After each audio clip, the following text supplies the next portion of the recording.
Global skill development mission में आपका स्वागत है। पिछले सेशन में हमने डेटा इंटीग्रिटी के बारे में जाना। इस सेशन में डेटा इंटीग्रिटी से जुड़े हुए एक इम्पोर्टेंट कॉन्सेप्ट नल वैल्यूज़ की हम जानकारी लेने वाले हैं। इससे पहले कि मैं नल वैल्यूज़ को या नल कीवर्ड को एक्सप्लेन करूं, आपके पास यहाँ नीचे की तरफ एक लाइब्रेरी टेबल दिया गया है, पहले उसको देख लेते हैं। इसमें हमारे पास बुक आईडी, बुक नेम, उसके पश्चात डेट ऑफ इशू है, डेट ऑफ रिटर्न है, स्टूडेंट आईडी है जिसने इस बुक को इशू करवाया है।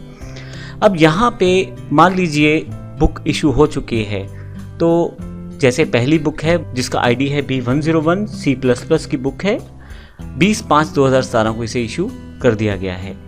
अब यहाँ पे रिटर्न डेट खाली छोड़ दी गई है क्योंकि अभी स्टूडेंट ने रिटर्न नहीं किया है। तो S001 स्टूडेंट जब भी इसे रिटर्न करेगा तो यहाँ रिटर्न डेट फिल कर दी जाएगी। दूसरे वाले रो में B102 के केस में C लैंग्वेज का जो बुक है वो वापस आ चुका है, उसका डेट फिल कर दिया गया है। जबकि तीसरा जो रो है उसमें भी जावा का बुक है और उसका अभी रिटर्न नहीं आया है, तो इस कारण से वो जो सेल है वो भी खाली है, रिटर्न आप नल को नहीं फिल कर पाएंगे।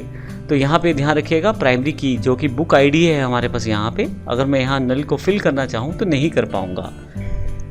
और ये ऐसा इस कारण है क्योंकि हम बुक आईडी को यूनिक रखना चाहते हैं रिकॉर्ड्स में, तो अलग नंबर चाहिए, वहाँ पे नल नहीं चाहिए। लेकिन बाकी जितना भी कॉलम्स हमारे पास अवेलेबल हैं वहाँ पे हम जो कि किसी पर्टिकुलर की से बाइंड नहीं है वहाँ पे हम नल को स्टोर कर सकते हैं। इस केस में हम खाली नहीं रखेंगे अपने स्लॉट, अपने सेल को, किसी पर्टिकुलर फील्ड को, वहाँ पे हम नल वैल्यू फिल करेंगे ताकि जब हम क्वेरीज करें अपने डेटाबेस से तो हमें ये पता लग जाए कौन कौन सी वैल्यूज़ फिलअप नहीं हैं। तो डेटा इंटीग्रिटी बनाने के लिए नल का बहुत प्रयोग किया जाता है और हम आने वाले सेशंस में देखेंगे कि किस प्रकार हम अपने रिकॉर्ड्स में नल का यूज़ करेंगे।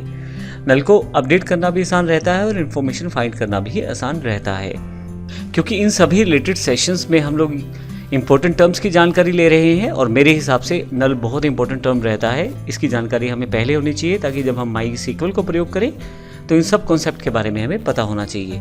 तो अगले सेशन में हम बात करने वाले हैं SQL सर्वर और MySQL में क्या फ़र्क है। धन्यवाद।